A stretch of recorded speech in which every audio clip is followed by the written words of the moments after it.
Welcome back to Millennials with Money. My name is Johnny. So normally for my videos, I've got something pretty well thought through, scripted. I'm teaching you something very specific about finance.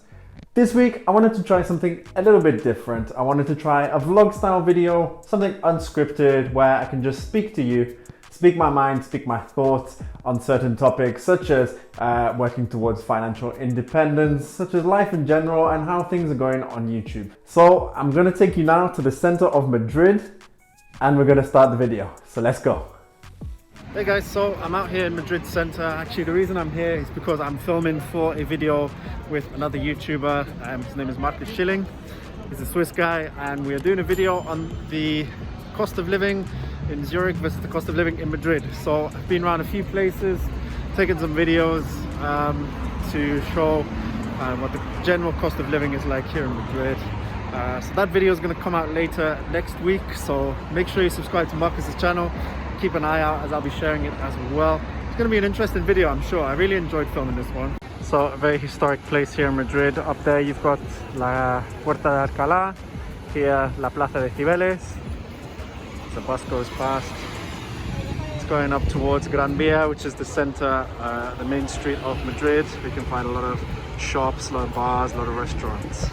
So yeah, for my other video this week, while I was going around filming for Marcus' video, I thought it might just be a good idea to just speak on a few topics, freestyle it, just speak what's on my mind. No real scripting for this.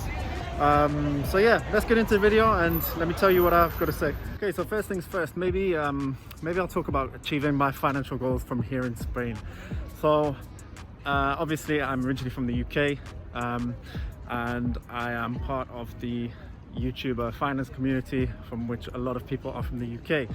So I see a lot of videos where talking about ISA contributions, about Vanguard funds.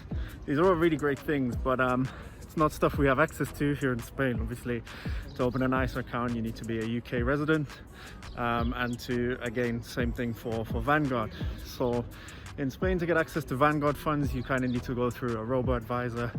We have platforms like Indexa and My Investor. So you'll invest into the robo platform and they'll invest in the Vanguard funds for you, but obviously you pay a little bit more commission as a result. There's also not really any tax savings, tax advantage accounts here in Spain either, so that makes it a little bit difficult, a little bit more complicated. And again, from a side hustle perspective, obviously in the UK, you know, just start up a YouTube channel, start selling products on, you know, Etsy or whatever site, and yeah, the money comes in, you just pay tax on what you earn. Here in Spain, it's not like that. You've got the autonomo system. So if you're self-employed, you have to register with the tax authorities and you pay a fixed quota a month, which is a whopping 285 euros per month. So really difficult to get started there. They do reduce it for the first few months. I think it's down to 60 euros for the first year. Then it goes up to 90 euros. And then incrementally for the first 3 years, it can keep going up if it's the first time you've registered as self-employed in Spain. But yeah, very difficult from a tax perspective.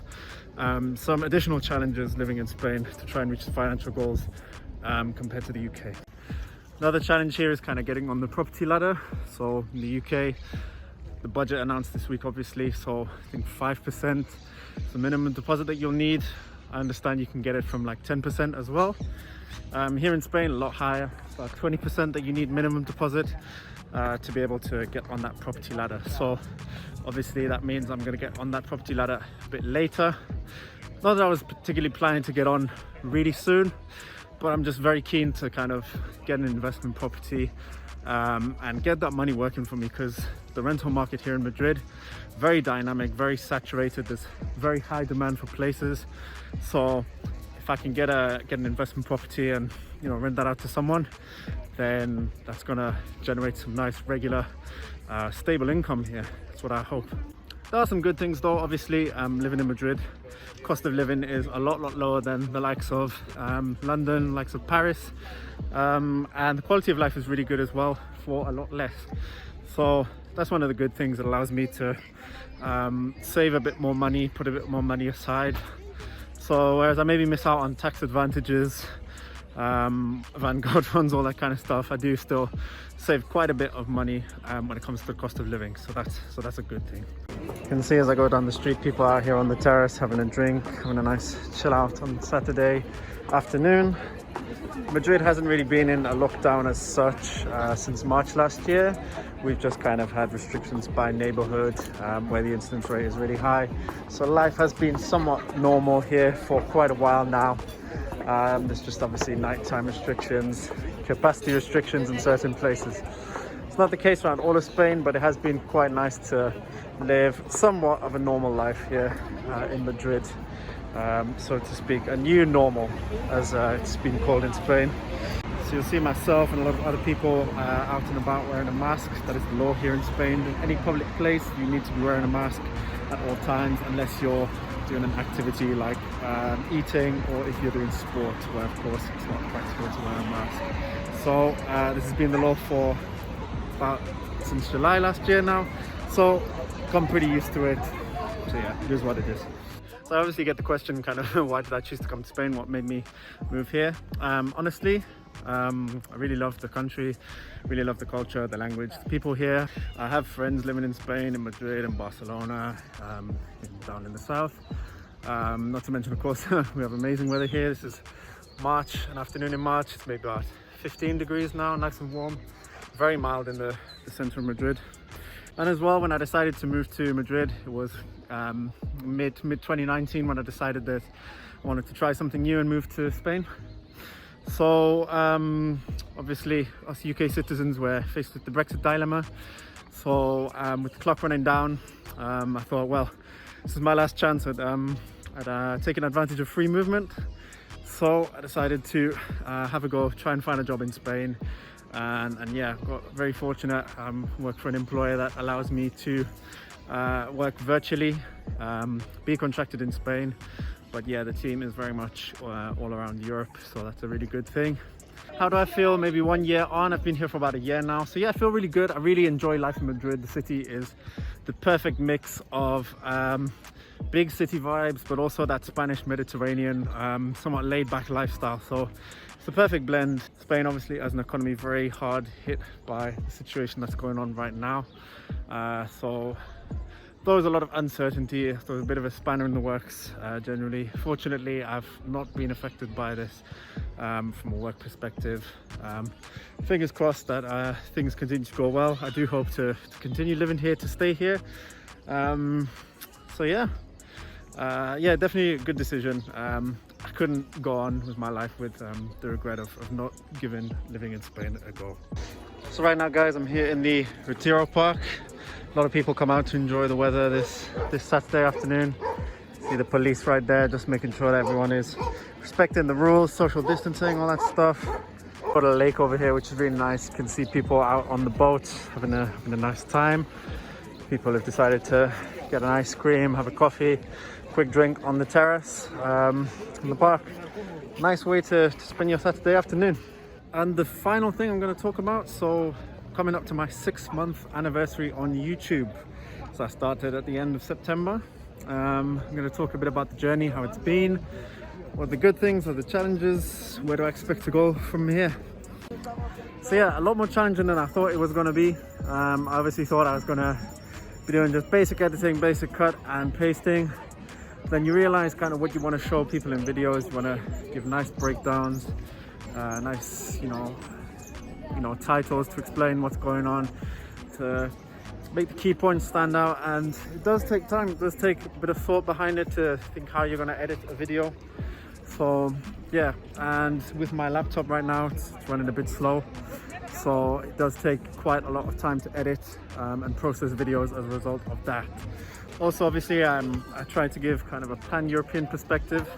A lot of my views do come from the UK, but obviously I'm trying to get my video seen in the rest of Europe as well, because, you know, the investing community shouldn't just be limited to the UK, the US. It'd be great to expand it out into Europe, but obviously a lot of people, English is not their native language, so the algorithm doesn't necessarily push it in those countries. So that's why I've started trying to subtitle my videos, make them available in other languages, to folks watching, so that you can watch, listen to me in English, you know, improve your English if that's what you want to do. But yeah, you can watch, you can turn on the subtitles for your language, and we'll explain exactly what is going on. That is my hope, and that's, yeah, so a challenge I'm sort of starting to overcome.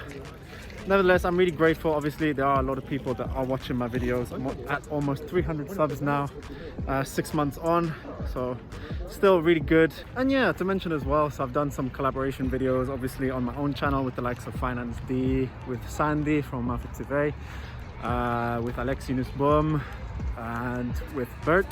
Also had the opportunity to participate now as a weekly guest on Spain Speaks. It's obviously not a finance related channel, but it's really good to be able to speak a bit about life in Spain, as you know, as a foreigner, as an immigrant living here. So really interesting. And now obviously, of course, the video with Marcus, which is the reason that I'm out here in Madrid filming. In terms of future content, yeah, so more investing stuff. I'll maybe try and give you some more insight on how to invest in individual stocks, how to analyze them. Maybe try and do some more stock analyses, because I think those videos that I've done already have gotten a good response. I'm gonna try and keep my videos fun, interesting for you as well. Last few videos where I've tried to let my personality out a little bit on the camera seems to have gotten a good response. So I'm gonna try and keep making videos fun and entertaining for you guys as well. So yeah, 6 months on, nice progress. Obviously I'd like it to keep growing, but YouTube, it's a marathon, not a sprint. Very few people kind of explode or spring into the scene with a couple of videos. So I'm gonna keep bringing you guys good content. I hope you're gonna keep enjoying it, and just want to say, yeah, big thank you to everyone who's liked videos, who subscribed, who's left constructive feedback in the comment section. And yeah, stay tuned. Millennials with Money is not done yet. We are only getting started. Alright guys, so I hope you enjoyed that video, something a bit different. Let me know in the comments what your thoughts were on the format of the video, what your thoughts are on achieving financial independence in your country when you compare it to other countries like the UK, the US, where these tax advantage programs and other benefits exist. I'll see you on the next one, and let's get this money.